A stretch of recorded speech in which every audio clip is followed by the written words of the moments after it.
주식은 무조건 장기 투자다. 오직 장기 투자. 저도 장기 투자의 마음으로 폭락 때 그냥 붙잡고 있으려고 노력했거든요. 근데 이거 실제 나스닥 그래프예요. 심지어 이거 실제 이 시기의 뉴스들이거든요. 폭락 뭐 이렇게 나오는 게 왠지 지금 뉴스랑 좀 비슷한 느낌이 있죠. 이거 계속 보고 있으면 어떻게 될까요? 결국 팔게 됩니다. 근데 그 다음 볼까요? 이렇게 되죠. 그럼 오르면 살 수 있나요? 저는 무서워서 못 사게 되더라고요. 떨어졌던 경험이 있잖아요. 그래서 사도 찔끔찔끔 조금씩 사게 됩니다. 근데 그 다음은 어떻게 될까요? 천장 뚫고 막 올라갑니다. 나중에 주변에서 막 듣게 되죠. 야, 누가 돈 벌었다더라. 그럼 저는 진짜 괜히 팔았다고 이불 진짜 많이 찼습니다. 장기 투자하는 거 그거 생각만큼 쉽지 않아요. 그리고 이런 얘기도 있습니다. 레버리지?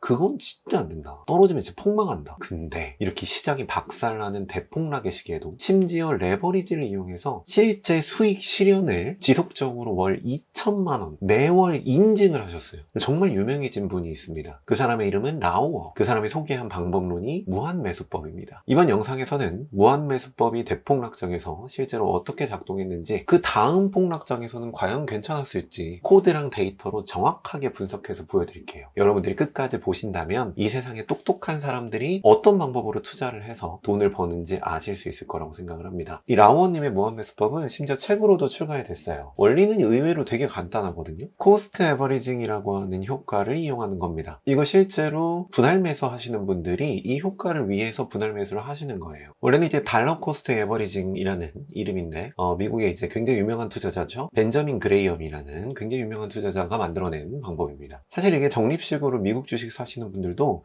결국 이 코스트 에버리징의 효과를 위해서 매달 매수를 여러분들이 하고 있는 겁니다. 즉 주식의 흐름이 이런 식으로 변할 때 특정한 기간을 기준으로 나눠서 매수를 하면 이때 매수하고 이때 매수하고 이때 매수하고 이때 매수하고 이때 이런 식으로 나눠서 매수하다 보면 평단가가 이제 낮아져서 이렇게 평단가가 형성되어 있는 상황이 찾아온다.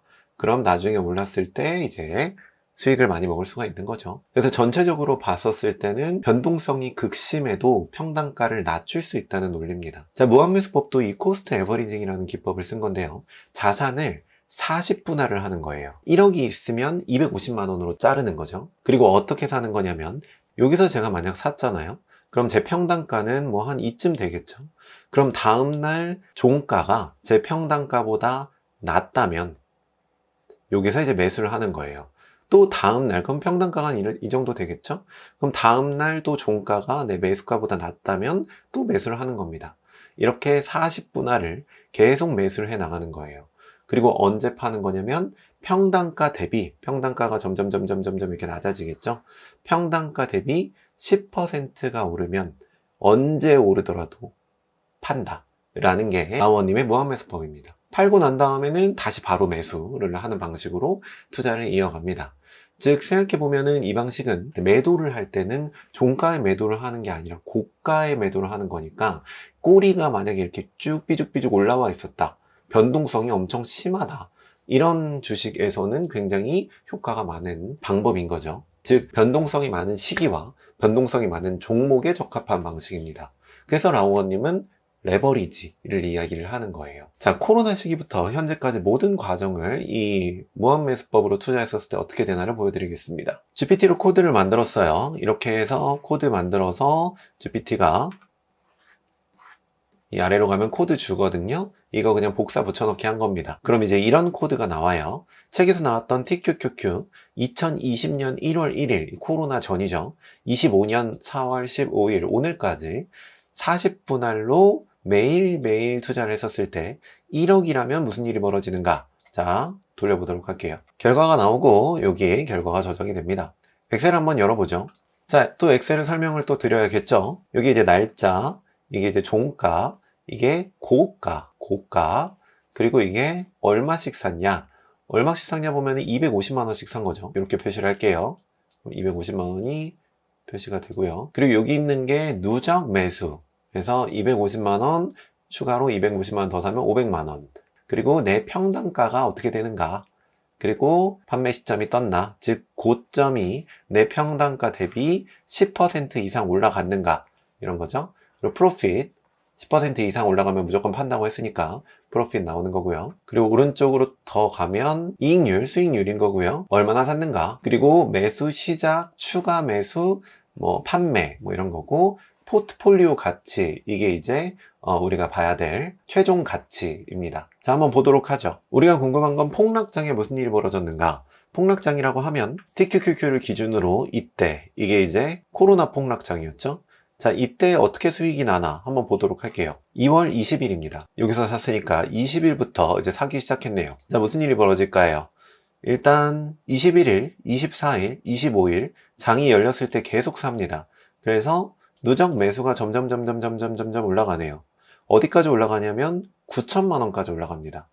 그리고 놀라운 일이 벌어지는데 4월 14일 이때 판매를 해서 수익을 냅니다. 엄청난 수익이네요. 프로핏이 900만 원. 1억을 가지고 있는데 900만 원 수익이면 굉장한 거죠. 자, 14일 도대체 무슨 일이 벌어졌는가? 4월 14일이면 이때죠. 그죠? 여기서부터 여기까지 분할 매수를 통해서 평단가를 낮춰놓고 이 지점에 10%가 올라갔기 때문에 판매해서 수익을 낸 겁니다. 이런 식으로 반복을 하신 거예요. 자, 근데 코로나만 대폭락의 시기는 아니었잖아요. TQQQ는 엄청난 폭락의 시기가 있었습니다. 언제냐면 이때죠. 이때 무슨 일이 벌어졌는가? 2021년 12월 말부터 24년 사이 이 2, 3년간 무한매수법은 버틸 수 있었는가? 한번 보도록 하죠. 21년 12월입니다. 이 부분 요쯤으로 찍어 놓도록 할게요. 자, 그럼 매수를 합니다. 매수를 해서 누적 매수가 점점 올라가서 1억이 됩니다. 2월 24일 이때까지 모두 매수를 해서 물려 있는 상태입니다. 자, 과연 이때 팔 수 있었는가? 이게 중요하죠. 3월 29일 보면은 2월을 지나 3월을 지나 3월 29일에 판매를 못했습니다. 평단가는 여전히 10% 이상은 올라가지 못했어요. 그래서 계속 보유하고 있는 겁니다. 언제까지 보유하냐면 22년, 23년, 24년 5월까지 보유를 해서 판매를 하게 됩니다. 최종 포트폴리오 가치는 어떻게 되냐면 물렸을 당시 최종 포트폴리오 가치는 1억 4천만 원이 되어 있네요. 그리고 언제 팔았냐면 쭉 떨어져서 한 8,800만 원까지 내려가고요. 그리고 다시 올라서 세일 시점에 1억 6천만 원이 되어 있습니다. 아마 이 기간 동안 굉장히 이 무한매수 하시는 분들은 슬프셨을 것 같아요. 자, 그럼 나는 이렇게 물리는 게 싫다. 좀 단순한 아이디어들을 추가해 볼까요? 실제로 제 지인 중에 무한매수를 하는 분이 있는데요. 이 매수날을 맨날 까먹는 거예요, 그분은. 그래서 저희는 농담으로 그걸 띄엄매수라고 부르거든요. 띄엄매수법이라고. 근데 실제로 띄엄매수를 하는 그 지인이 성과가 더 좋을 때가 있었어요. 그래서 이번에는 하루 건너 매수하면 어떻게 되는가? 이걸 한번 살펴보도록 할게요. 그리고 40분할, 왜 40분을 해야 되나요? 80은 안 되나요? 100은 안 되나요? 최적의 분할 방법 한번 살펴볼게요. 그리고 10%, 왜 굳이 10%인가요? 8%는 안 되나요? 5%는 안 되나요? 이것도 살펴볼게요. 그리고 분산해 보는 거예요. 나스닥만 투자하는 게 아니라 금도 한번 투자해 봅시다. 금도 최종 우상향을 하잖아요. 그죠? 그래서 금 절반, 나스닥 절반 투자하면 어떻게 되나? 이 모든 것들을 한번 코드로 한번 이것저것 살펴보도록, 진짜 정확하게 한번 살펴보도록 합시다. 자, 이 부분 살펴보기 전에 여러분들이 만약 코딩이랑 AI를 활용한 방식으로 좀 더 스마트하게 이 세상의 매매법을 분석하고 스마트한 투자를 하고 싶은 분들은 구독을 좀 부탁을 드려요. 제 채널이 굉장히 작습니다. 지금 다 보고 끄시면 다시 저 못 만나요. 그래서 구독 좀 부탁드릴게요. 자, 이 수치를 변경하면 띄엄 매수법이 됩니다. 1이 아니라 이번에는 1일 하루 건너 간격으로 투자를 한다고 생각해 볼게요. 그럼 런을 눌러보면 외부에서 나스닥 데이터를 모두 가져와서 분석을 쭉 합니다. 자, 열어볼게요. 그러면 보면 하루 건너 매수, 그리고 하루 건너서 만약 평단가가 낮으면 매수, 그죠? 그래서 하루 건너 매수, 하루 건너 정말 띄엄띄엄 매수를 하고 있습니다. 자, 무슨 일이 벌어지는가? 2021년 말, 이때입니다. 2021년 말. 자, 투자를 합니다. 쭉 누적된 값이 올라갑니다. 이제는 1억까지 올라가지 않았어요. 그리고 7,500만 원에 판매를 했네요. 그리고 다시 투자를 합니다. 여전히 폭락장이었거든요. 그 폭락장 걸립니다. 근데 아까보다 오래 걸리진 않네요. 팔았습니다. 또 투자. 그래서 1억. 지금은 좀 많이 걸리네요. 22년, 23년. 그래도 아까보다 오래 걸리진 않았네요. 그리고 팔았습니다. 그리고 또 투자, 또 팔았네요. 또 투자, 또 팔았어요.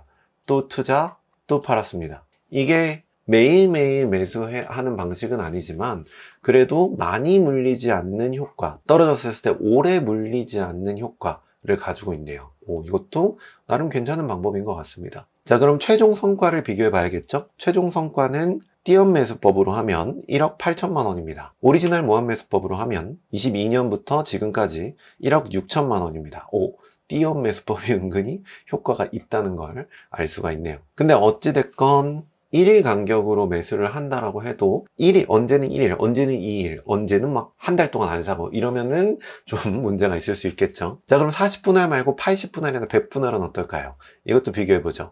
자, 먼저 40분할이었을 때 아까 봤듯이 최종 결과 가격은 1억 6천만 원입니다.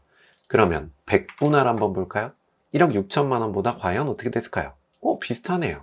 100분할로 투자를 해도 폭락장을 거쳐서 지금은 비슷한 걸 알 수가 있습니다. 그러면 90분할은 어떨까요? 더 올라가는 수치는 없을까요? 90분할 1억 6,600만 원, 조금 올라간 것 같아요. 그럼 80분할은 어떨까요? 1억 7천만 원, 더 올라갔습니다. 그러면 70분할은 어떨까요? 1억 8천만 원, 더 올라갔네요. 그럼 60분할은 어떨까요? 1억 8,900만 원. 점점 올라가는 걸 볼 수가 있습니다. 그럼 50분할은 어떨까요?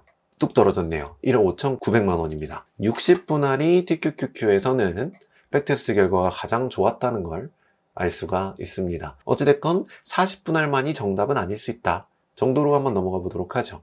자, 그러면 10% 말고 8%는 어떨까요? 우리 40분할이랑 계속 비교를 해보니까 40분할로 한번 보도록 할게요. 10% 말고 원래는 1억 6천이었는데 1억 6,500만 원이었는데 이번에는 8%로 비교해 보도록 할게요. 그러면 이쪽으로 올라가서 이 수치를 바꿔주면 되는데 10% 상승이니까 0.08 하면은 8% 상승이 되죠. 자, 이랬을 경우 1억 6천만 원이 1억 5천만 원으로 줄어듭니다. 그러면 5%는 어떨까요? 5%도 보면 1억 3천만 원으로 줄어드네요. 10%가 더 적절한 것 같습니다. 그럼 15%는 어떨까요? 15%. 그러면 최종 결과는 15%가 더 높네요. 그럼 20%는 어떨까요? 변동성이 아무래도 크니까 더 올랐을 때 팔겠다.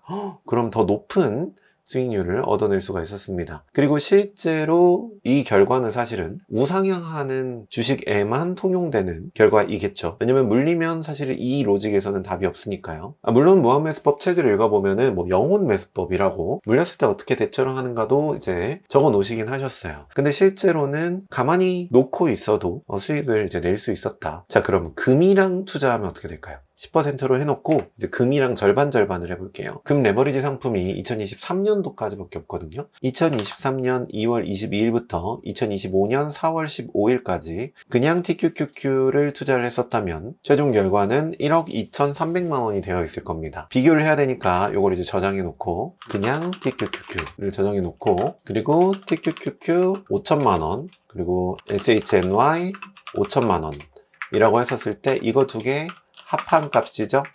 이렇게 합한 값이 어떻게 비교가 되냐, 어떻게 달라지나 이걸 한번 보도록 하죠. 자, TQQQ 5천만 원으로 돌려보면 당연히 이거 절반 값이겠죠. 이렇게 됩니다. 자, SHNY 5천만 원으로 돌려보면 이렇게 됩니다. 합쳐보면 1억 2천만 원보다 더 높은 금액이 나오네요. 저는 개인적으로 그런 생각을 합니다. 투자의 시대는 계속 변화하고 있고 우리 시대는 진짜 빠르게 변하잖아요. 근데 여전히 우리는 30년 전, 50년 전의 투자 격언을 마치 종교처럼 펼쳐놓고 있는 게 아닌가라는 생각을 종종 합니다. 워렌 버핏이 젊었을 적에 만약에 AI랑 파이썬이랑 그리고 이제 투자 데이터를 코딩으로 이렇게 쉽게 구할 수 있었다면 아마 지금 세계 부자 순위는 많이 바뀌어 있지 않았을까라는 생각을 해요. 그래서 저는 무조건 레버리지는 절대 안 돼 라거나 장기 투자가 무조건 정답이야 라는 방식으로 투자를 한다면 이 세상의 변화를 따라가기는 좀 힘들지 않나. 그래서 우리는 생각을 좀 깰 필요가 있다 라는 생각을 개인적으로 해봅니다. 실제로 라오님을 비판하는 수많은 사람들이 있었어요. 지금도 있습니다. 근데 결국 라오님은 엄청난 자산가가 지금 되어 있어요. 전 정말 대단하신 분이라고 생각을 합니다. 자, 오늘은 무한매수법을 살펴보는 시간이었습니다. 여러분들이 만약 코드로 조금 더 스마트하게 투자를 하고 싶으시다면 고정 댓글 링크를 살펴봐 주시면 좋을 것 같습니다. 자, 오늘 영상은 여기까지 진행하도록 할게요. 감사합니다.